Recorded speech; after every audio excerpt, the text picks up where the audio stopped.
Story 1. Stalked in our dream home. My girlfriend and I had just moved into our dream home. Everything felt perfect, until we noticed the neighboring house, half renovated, abandoned looking, with no fence separating our backyard from theirs. Behind that property lived a group of young men who frequently cut through the yard.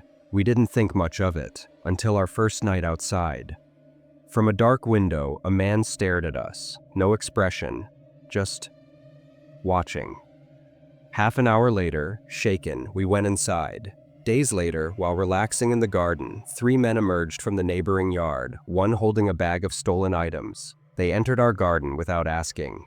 Though they left after I joked about it, they started returning often, intimidating us. Then came the police. Officers checked the abandoned garden but said nothing. Later, we learned the men behind us were evicted for antisocial behavior. We felt relieved, until one day, a stranger ran at our house, tried the door handle, then vanished into the abandoned house. That night, whistling echoed outside, followed by tapping on our windows. Our doorbell camera was ripped off days later, SD card missing. Weeks of terror followed. Late-night noises, a masked man standing like Jesus on our lawn, whispering things we couldn't hear. One night, 2 masked men crept into our yard, one with a crowbar. We've reported everything, installed cameras and record constantly. But he's still out there. Today, he stood across the street staring at us again. We're terrified this nightmare will never end. Story 2. Faces that weren't theirs. 3 months after leaving my manipulative ex, Caleb, I thought I was free. I changed my number, moved, and deleted social media. Then, it began. A barista calling me Sunshine, Caleb's mocking nickname, a rideshare driver repeating his exact words, strangers humming his favorite song. They weren't Caleb, different faces, different voices, but the same eyes, same chilling familiarity. One night, I saw a hooded man outside my apartment. "Cold out tonight, Sunshine," he muttered, never looking at me. The next morning, my doormat was flipped over, scrawled underneath, "Change your face, I'll still know you." I fled to a hotel, desperate for safety. At 2 a.m., someone knocked. Through the peephole, a blank-faced woman stood silently. The hotel had no record of her. That's when I remembered Caleb talking about an online forum, tactics for control, manipulation. He didn't need to stalk me himself. He'd hired or inspired others to become his shadow army. Even after moving again, dyeing my hair, disappearing from the internet. Last week, a woman on the street said, "Still hiding behind books, Sunshine." Caleb doesn't need to be near me. He's made sure I'll see him, in every stranger's face, forever. Story 3. The Lake House Jester. Our family doesn't travel much. We're the kind of people who spend holidays at home making the same meals, watching the same movies. So when my aunt suddenly suggested a big family trip to one of Michigan's Great Lakes, everyone was shocked, but excited.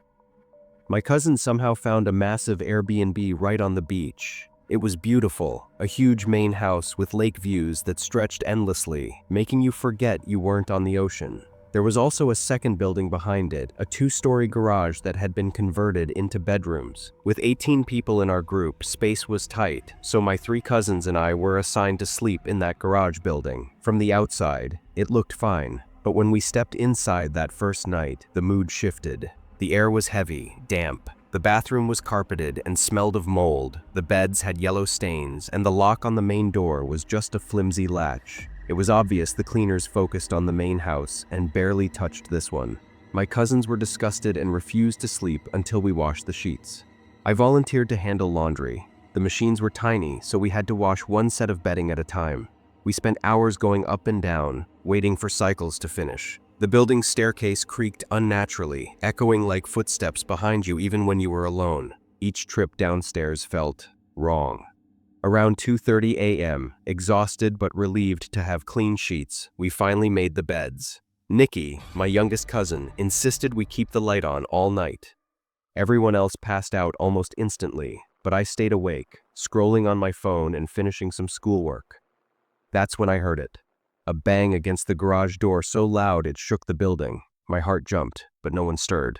I told myself it was wind, but the wind doesn't sound like a body slamming metal, 20 by. Minutes later, another crash, heavier than before. The structure trembled. Dust fell from the ceiling. I sat up, staring at the door, frozen. Then a third, deafening boom shook the entire garage. My cousin shot awake this time, eyes wide. "Did you hear that?" Nikki whispered. "That's the third time," I said. "It's not the wind." We texted my aunt in the main house. At 4:11 a.m. she replied, already awake. Moments later we heard running outside, and then frantic knocking. It was my uncle, flanked by my dad and older cousins. When we opened the door, their faces were pale, serious. "Grab your stuff," my uncle said. "You're not staying here tonight." Inside the main house, we learned what had happened. My aunt had followed my uncle when he went outside to check the noise. As they rounded the garage, they saw a man. He wasn't hiding or trying to flee. He stood completely still, watching the building like he'd been waiting for us to notice. When my uncle shouted, "Hey, what are you doing here?" the man didn't move or even blink. He just turned slightly, walked into the darkness, and disappeared. Not disappeared, like he ran. There were no footsteps, no sound, and when my uncle checked for tracks in the dirt, there were none. That morning, while packing our things from the garage, my brothers found something under one of the beds, a single playing card, a Jester. Its face was twisted, almost demonic. Hours later, another Jester card appeared inside the main house, even though none of us had been there earlier. My aunt said Jesters symbolize mockery, trickery, and pointed out that all the loud crashes happened around 3 o'clock a.m., the so-called Devil's Hour. The second night, even though we were crammed into every corner of the main house, no one dared step foot back in the garage. My mom offered her bed so we could rest. She slept on the couch by the big windows.